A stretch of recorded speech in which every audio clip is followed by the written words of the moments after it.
ভারত ও পাকিস্তানের মধ্যে উত্তেজনার নতুন কেন্দ্রবিন্দু হয়ে উঠেছে ৬৫ বছর পুরনো এক চুক্তি, সিন্ধু পানির চুক্তি।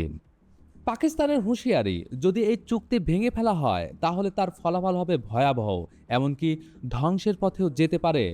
এমন হুমকি এসেছে দেশটির মন্ত্রীদের মুখ থেকে। কিন্তু কি এই চুক্তি, কেন এত গুরুত্ব এবং হঠাৎ কেন এত টান টান উত্তেজনা? চলুন পুরো বিষয়টি বিস্তারিতভাবে জানি। সিন্ধু পানি চুক্তি স্বাক্ষরিত হয় ১৯৬০ সালে ভারত ও পাকিস্তানের মধ্যে।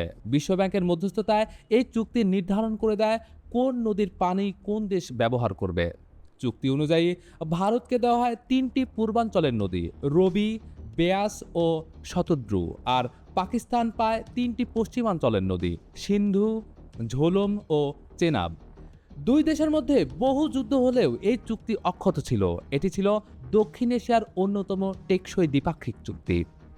২০২৫ সালের ২২ এপ্রিল কাশ্মীরের পুলওয়ামায় ভয়াবহ সন্ত্রাসী হামলা ঘটে। ভারত সরাসরি পাকিস্তানকে দায়ী করে এবং বলে এই ধরনের হামলার পর কোনো সদিচ্ছার জায়গা নেই।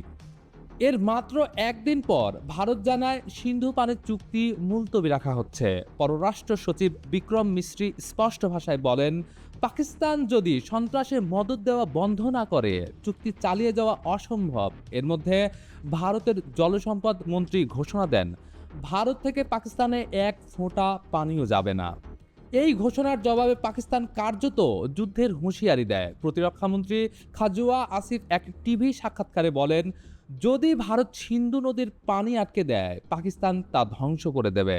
আরও বিস্ফোরক হুঁশিয়ারি আসে বিলুয়া ভুট্টো জারদারির কাছ থেকে। তিনি বলেন, সিন্ধুতে যদি পানি না নামে তবে আমাদের রক্ত বইবে। পাকিস্তান সরকার জাতীয় নিরাপত্তা কমিটি ডেকে জানায়, সিন্ধু পানি চুক্তি কোনো একতরফা ইচ্ছার বিষয় নয়, এটি আন্তর্জাতিক আইনের অধীন বাধ্যতামূলক। তাদের ভাষায়, পানি আটকানো হলে সেটিকে যুদ্ধের সমতুল্য ঘোষণা করা হবে। এই উত্তেজনা ছড়িয়ে পড়ে আন্তর্জাতিক মহলেও। বিশ্ব ব্যাংকের প্রেসিডেন্ট অজয় বাঙ্গা জানান, সিন্ধু চুক্তি একতরফাভাবে স্থগিত রাখা যায় না। জাতিসংঘ নিরাপত্তা পরিষদে পাকিস্তান বিষয়টি তোলে। বিশেষজ্ঞরা বলেন, দুই পারমাণবিক শক্তিধর দেশের মধ্যে পানির জন্য সংঘাত হলে এর পরিণতি ভয়াবহ হতে পারে। বিশ্লেষকরা বলেছেন, যদি সিন্ধু চুক্তি চূড়ান্তভাবে বাতিল হয় তবে কেবল পানি নয়, এটি হবে আস্থা ও কূটনৈতিক সম্পর্কের মৃত্যু। তবে কি পানি হয়ে উঠেছে ভবিষ্যতের যুদ্ধের কারণ? উত্তর এখনও অনিশ্চিত। কিন্তু এতটুকু নিশ্চিত, যদি উভয় দেশ সংযম না দেখায় তাহলে এই জলস্রোত রূপ নিতে পারে আগ্নেয়গিরিতে।